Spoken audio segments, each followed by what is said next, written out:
Prezadas e prezados estudantes, sejam bem-vindas e bem-vindos à última aula do curso de Estrutura da Matéria 1. Na videoaula de hoje, abordaremos a parte angular, das soluções da equação de Schrödinger para o problema tridimensional do átomo de um elétron e falaremos da quantização de momento angular. Mais uma vez, esse é um elemento que vai surgir naturalmente da solução da equação de Schrödinger e é mais um ponto positivo da mecânica ondulatória de Schrödinger. Tá? Então, diferente dos primeiros problemas que a gente estudou, tanto os estados de espalhamento quanto os estados ligados, onde a gente tinha um potencial unidimensional, a gente não tinha um problema de momento angular. Agora, quando a gente introduziu a equação em 3 dimensões e colocou um potencial central, que depende apenas da distância, a gente tem toda uma questão em termos de momento angular. E é isso que a gente vai trabalhar um pouco na videoaula de hoje. Então, a gente quer fazer novamente cálculos e relações com a densidade de probabilidade, mas agora a gente está mais focado na parte angular disso. Então, a gente tem o átomo de um elétron. Esse potencial, como eu já disse, é um potencial esfericamente simétrico. O potencial deixa de ser simétrico quando a gente tem aplicação de campo magnético, interação com outros elétrons. Quem continuar estudando mecânica quântica vai ver que, na verdade, essas interações são de grandezas muito menores. Então, a gente pode trabalhar num sistema que a gente vai introduzindo correções aos valores, considerando cada componente de interação separadamente. E o ponto mais interessante aqui, e é o que a gente vai trabalhar particularmente na aula de hoje, é que o momento angular ele é constante e quantizado. Tá? Então, para fazer isso, a gente precisa olhar de volta para a equação de Schrödinger e caracterizar alguns operadores. E é esses operadores que vão ter relações com os momentos, os números quânticos que a gente definiu previamente. Então, a gente não tinha o problema do momento angular em uma dimensão. A partir do momento que a gente estuda 3 dimensões, a gente tem uma questão de momento angular. E aí o momento angular é dado pelo produto vetorial entre o vetor posição e o vetor momento linear. Então, o que a gente vai conseguir fazer aqui é uma decomposição da energia cinética em termos do seu momento linear e do seu momento angular. E a gente vai usar isso para definir um operador. Tá? Então, vamos lá. O momento, qualquer que seja o sistema clássico quântico, a gente pode decompor esse vetor momento numa componente que vai estar paralela ao vetor posição e uma componente que é perpendicular a isso. Então, é isso que eu estou escrevendo aqui, paralelo e perpendicular. Tá? E aí, quando eu calculo o momento quadrado, que é o produto escalar do momento pelo momento, eu posso escrever, então, essa soma, produto escalar é essa soma, que se eu aplicar as operações, eu tenho um binômio aqui, então eu tenho o produto escalar entre o momento paralelo, isso é o momento paralelo ao quadrado, eu tenho o produto escalar entre o momento perpendicular, isso é o momento perpendicular ao quadrado, e eu tenho 2 vezes o produto escalar de um momento pelo outro. Só que como eles são ortogonais entre si, essa componente é zero. Então, meu momento ao quadrado ele pode ser escrito como uma componente paralela ao vetor posição ao quadrado, mais uma componente perpendicular ao vetor posição ao quadrado. E por que isso é importante? Porque se eu decomponho dessa maneira o meu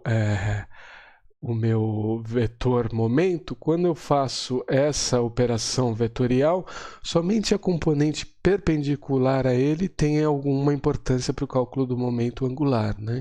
Então, o módulo do momento angular, na verdade, é dado pelo produto do vetor do módulo da posição R vezes o módulo do momento perpendicular. Tá? Então, se eu escrever energia cinética, o momento linear ao quadrado sobre 2m, isso vai me dar o quê? Momento paralelo ao quadrado sobre 2μ, desculpa, a massa reduzida μ, mais o momento perpendicular ao quadrado sobre 2μ. E o momento perpendicular é igual a L sobre R. Então, eu posso escrever a componente perpendicular como L ao quadrado sobre 2μr². Né? E aí eu tenho uma energia cinética que tem uma componente, né, linear, que depende dessa componente que está alinhada com o vetor posição, e se o momento está alinhado com o vetor posição, né, esse é o equivalente, né, ao problema unidimensional. E aí eu tenho a componente agora relacionada ao problema angular. Então, se eu escrevo, né, isso agora em termos do operador, né, eu vou ter um operador momento paralelo e um operador momento angular. Um operador momento angular ao quadrado, né? Desculpem, essas coisas estão ao quadrado. E isso aqui vai ser igual ao meu termo, né, que aparece na equação de Schrödinger, que é menos h cortado ao quadrado sobre 2μ laplaciano. Tá? E o laplaciano, né, na verdade, em coordenadas esféricas, é tudo isso aqui. Né? Eu tenho um termo que depende de R e dois outros termos, um dependente de cada um dos ângulos. Né? Então, o que eu vou relacionar por comparação é que essa parte radial, né, que depende da distância, né, dessa posição em R, está associada ao meu momento paralelo, né? E essa parte angular está associada ao meu momento angular. Né? Então, se eu escrevo, né, o meu momento angular, né, e aí eu vou multiplicar todo esse termo aqui, né, eu estou comparando isso aqui com isso aqui. Né? Os dois termos têm 2μ, então o 2μ se cancela, eu tenho menos h cortado, né, ao quadrado, e aí todo esse termo aqui eu vou associar ao momento angular, então eu vou ter r ao quadrado multiplicando isso, por isso cancelam os r ao quadrado e só aparecem os ângulos aqui. Tá? E aí isso vai ser o que? Vai ser esse termo todo, né, menos esse termo aqui. Né? Se eu passar esse termo para cá, eu tenho justamente esse termo só sobrando. Tá? Então, é isso que está feito aqui, e eu faço isso dessa maneira, né, porque eu sei que isso aqui está relacionado à minha equação de Schrödinger como a diferença ali entre as energias, né, total e potencial, e aí esse operador aqui eu também tenho, pela separação de variáveis que eu fiz, né, uma definição muito clara dele. Então, vamos lá. A gente vai calcular, né, o alto valor do operador, né? E para calcular o alto valor do operador, a gente vai usar essa derivada em R, né? Então, que é a derivada que aparece ali naquele termo, né? Eu tenho o Laplaciano menos essa derivada. Então, se eu calculo a derivada em R dessa função, né, eu vou ter o quê? Eu substituo pela separação de variáveis que a gente fez, né, a autofunção psi pela função R vezes a função θ vezes a função φ. Né? Como a função θ e φ não dependem de R, né, isso aparece aqui como a função θ e φ multiplicando a derivada que se tornou absoluta. Agora, dr, r quadrado ddr da função r. Tá? E esse termo aqui é o que a gente obtém lá na equação que a gente fez da separação de variáveis. Esse termo mais o termo de energia, né, da diferença de energias, era igual à constante de separação, né, e tudo multiplicado por R, porque lá estava tudo dividido pela função R. Né? Então eu tenho L mais 1, né, era essa minha constante de separação que eu determinei, vezes a função R, menos 2μ sobre h cortado ao quadrado e menos v, r, a função r vezes r quadrado. E aí eu só vou reorganizar esses termos, né, porque θ vezes φ vezes r é de novo minha autofunção. Né? Vou escrever em termos da autofunção. Então aqui fica L mais 1 autofunção menos 2μ sobre h cortado ao quadrado e menos v, r ao quadrado. Aí, θ vezes φ vezes r é minha autofunção. Tá? Então, eu calculei esse termo. Né? Então, agora eu vou olhar lá no Laplaciano de novo. Né? O Laplaciano, o que ele tinha? Né? Ele tinha o termo que era da própria equação de Schrödinger. Né? Aquele termo vai dar origem a um termo E menos V. né, que essa é a equação de Schrödinger, e aí eu vou ter o resultado dessa derivada aqui, né? Então, menos L mais 1, né, era menos ali, né? E aí menos com menos fica mais aqui. Né? E aí justamente, e tudo isso aplicado na autofunção, justamente esses termos, né, se cancelam do do meu colchetes aqui, e sobra só, né, aí que eu tenho menos com menos fica mais, L mais 1, H cortado, essa autofunção, né? Então o alto valor desse operador é L mais 1, tá bom? É isso que isso quer dizer. Então a gente conseguiu trabalhar, né, separando as componentes perpendicular e paralelo ao vetor posição. A gente conseguiu definir um operador momento angular ao quadrado e agora a gente acabou de achar os valores, os autovalores desse operador. E agora o que a gente vai fazer é calcular o valor esperado dele, calcular o valor esperado do quadrado dele, né, e o desvio padrão, tá bom? Então vamos lá, calculando o valor esperado, né, do operador L. Né? Que é isso? É a minha integral, né, em todo o espaço da minha autofunção complexo conjugado vezes o operador vezes a minha autofunção. Tá? E aí o que acontece? O autovalor disso, né, então L quadrado operador aplicado na minha autofunção é L mais 1 H cortado. Tá? E aí eu tenho as integrais vezes a autofunção, complexo conjugado, vezes a autofunção, vezes o elemento de volume. Isso tudo aqui é simplesmente a integral da minha densidade de probabilidade. Então, isso é 1. Né? Porque a gente está trabalhando com autofunções normalizadas, né? Ortonormais. Então, se isso aqui é igual a 1, o valor esperado desse operador é L mais 1, H cortado ao quadrado. Tá bom? E agora a gente calcula, né, o valor do quadrado desse operador. Né?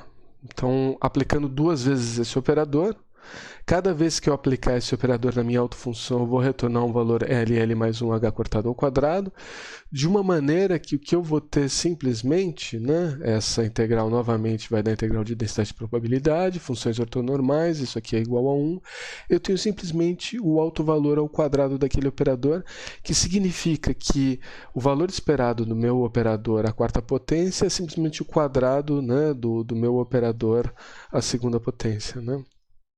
E isso quer dizer o quê? Isso quer dizer que o desvio padrão é zero, a variância disso aqui é zero. E se a variância disso aqui é zero, né, isso significa que esse valor é quantizado. Né? Então vamos pensar um pouco melhor no que isso quer dizer. Isso quer dizer que só tem um valor, né? Porque se você fizer qualquer média, né, de valores, né? Eu tenho um valor, um valor, um valor.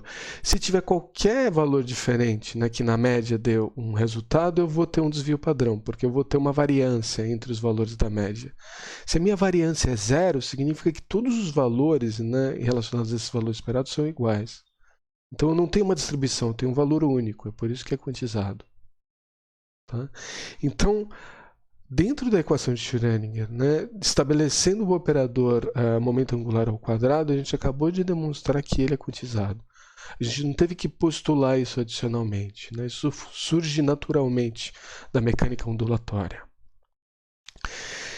Tá, isso me diz respeito a mais um número quântico. Né? A gente tem mais um número quântico quantizado, né? Mais uma grandeza quantizada. A gente pode relacionar agora a última grandeza a ser quantizada, né, que é justamente o valor do número quântico magnético. Né? E para fazer isso a gente vai ter que pensar em mais um operador. Né? Esse operador é um operador momento angular Z, né? Normalmente é escolhida essa direção para fazer a projeção. Então, a gente projeta o valor do momento angular e a gente vai ver que, mesmo assim, a gente tem uma incerteza em relação ao momento angular, porque é um problema de precessão, mas a gente percebe que esse número quântico magnético ML ele vai determinar a orientação espacial do momento angular orbital. Só que não há nenhuma direção privilegiada na ausência de campo magnético. Então, isso só vai surgir, esses desdobramentos e essa direção preferencial, a partir do momento que eu aplico um campo magnético. Quando eu não aplico um campo magnético, ele pode estar em qualquer direção. tá? Então, a gente vai ter, né, como eu já falei, um potencial que é esfericamente simétrico, né? Então, isso significa que a energia não depende do ml, né? E a gente vai usar, né, essa prescrição quântica e a regra em cadeia para resolver esse problema. O que eu quero dizer com isso? Então, a gente parte da definição do momento angular, né, o vetor L é igual ao produto vetorial entre o vetor posição e o vetor momento. Então, se eu olhar a componente z, né, isso aqui é explicitamente igual a x vezes o momento em y menos y vezes o momento em x. Eu estou, por enquanto, trabalhando com coordenadas cartesianas, tá?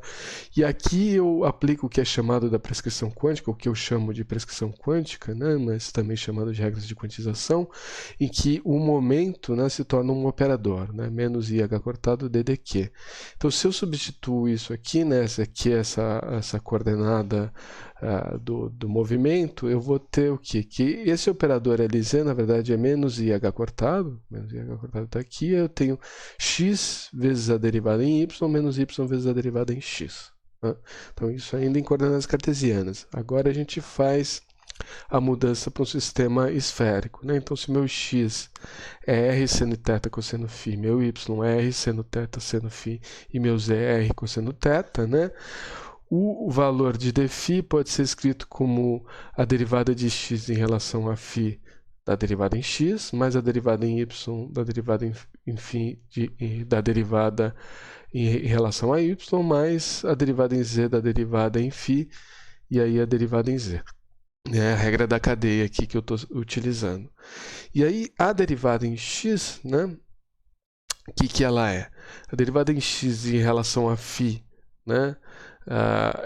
É isso aqui, o x é isso aqui. Se eu derivar isso aqui, eu tenho r seno θ, o cosseno fica menos seno de φ. Né? Só que isso, se eu olhar, é justamente menos y, a coordenada menos y. Tá? E aí, a derivada de y em relação a φ, né, é r seno θ e aí cosseno φ. Mas isso é exatamente a coordenada x. Tá? E aí a minha derivada de z em relação a φ, não tem φ aqui, isso aqui é igual a zero. Então, a derivada em relação a φ, na verdade, o que ela é? Ela é menos y, né, menos y, vezes a derivada em relação a x. E aí, mais x vezes a derivada em relação a y. Né? E aí, se vocês notarem, né, isso é exatamente o que tem nos parênteses aqui. Né? Então, o meu operador, né, projeção do momento angular LZ, ele na verdade é menos IH cortado a derivada em relação a φ. Né? E agora que eu tenho o operador, eu vou calcular os autovalores dele para poder calcular, né, os valores esperados. Né? Então, quais que são os autovalores do operador LZ? Então, eu vou ter que aplicar esse operador na minha autofunção, né? Isso é menos IH cortado a derivada em relação a φ da minha autofunção. Isso vai ser o que? A minha autofunção, eu vou decompor ela novamente na função r, função θ e função φ. A função r θ não depende da variável φ, né? Então eu fico menos IH cortado, agora a derivada absoluta da função φ, né? Só que a função φ é aquela exponencial de IML de φ, né? Então a derivada disso vai dar a própria exponencial vezes IML, né? Aí eu tenho menos I quadrado, que é mais 1, MLH cortado. E aí eu tenho R, θ e a exponencial. A exponencial é a própria função φ, então na verdade eu tenho MLH cortado, a função R vezes a função θ vezes a função φ. O produto das três funções é simplesmente a minha autofunção. Então o meu operador LZ aplicado numa autofunção, né, me retorna o autovalor MLH cortado. Então, se a gente agora calcular os valores esperados, o que a gente vai obter? O valor esperado de LZ, né? De novo, fazendo a integral em todo o espaço do complexo conjugado da autofunção, operador, autofunção, né? E aí, elemento de volume. Se eu aplico isso na autofunção, ela me retorna o valor MLH cortado. Esse é o resultado desse operador.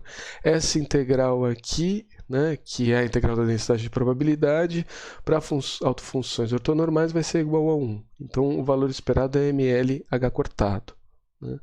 Se a gente fizer o cálculo, né, para a operação consecutiva, né, desse operador, a gente vai ter, né, então se eu aplicar 2 vezes esse operador, o que acontece é que aparece 2 vezes o termo mlh cortado, então mlh cortado ao quadrado, a integral da densidade de probabilidade, que é 1. Esse é o valor ao quadrado, é justamente o valor esperado do operador Lz ao quadrado. Então, mais uma vez, a gente não tem variação dos valores de ml, né? A gente não tem uma distribuição dos valores de ml, isso significa que meu valor de ml é quantizado. Tá? Então, surge naturalmente, a gente já sabia que o valor de energia era quantizado, agora a gente tem quantização aqui do módulo quadrático do momento angular e da projeção Lz. Então, para finalizar essa discussão, vamos falar um pouco em geral o que isso significa, o que é essa direção preferencial, né? Isso se dá se a gente imaginar, né, um movimento de precessão, né? O que é possível de ver, na verdade, é que os operadores, né, relacionados às projeções dos momentos angulares, eles não comutam. Se eles não comutam, tem uma relação de incerteza entre eles. E isso quer dizer que eu não posso determiná-los todos ao mesmo tempo, né? Se eu não posso determinar todos ao mesmo tempo, eu tenho essa incerteza associada, né? E na verdade o que acontece é o seguinte, se a gente olhar, porque a gente escolheu essa direção Z, eu vou ter um vetor, né? Então, um vetor que tem a raiz de L mais 1, né, como módulo, ele vai estar precessionando em torno dessa direção preferencial de uma maneira que o valor da sua projeção é fixo, né, que é o eixo Z que eu escolhi, mas as componentes de L e X são desconhecidas, elas flutuam em torno de um valor médio nulo, ele está girando e precessionando em torno desse eixo. Aí eu tenho diferentes projeções disso, nesse eixo, e essas diferentes posições só vão ser determinadas quando eu conseguir aplicar um campo magnético que especifica a minha direção Z. Tá? E aí, para quem for continuar estudando mecânica quântica, como eu já mencionei uma vez, os experimentos que aplicaram campos magnéticos descobriram que não existia um número ímpar de linhas, né? Aqui tem um número ímpar e sempre vai ter um número ímpar porque a gente tem 2L mais 1 componentes de ml, né? Mas existia um número par e aí foi postulado mais um número quântico, que é um número quântico que fecha a descrição do meu sistema, que é o número quântico de spin. Mas aqui nesse curso a gente para nesse momento aqui, onde a gente chegou, né, à densidade de probabilidade radial, a quantização de momento angular, tudo isso resolvendo a mecânica ondulatória de Schrödinger para um problema em 3 dimensões. E essa é a descrição do átomo de um elétron. Eu agradeço vocês que chegaram até o fim desse curso e espero que vocês tenham gostado.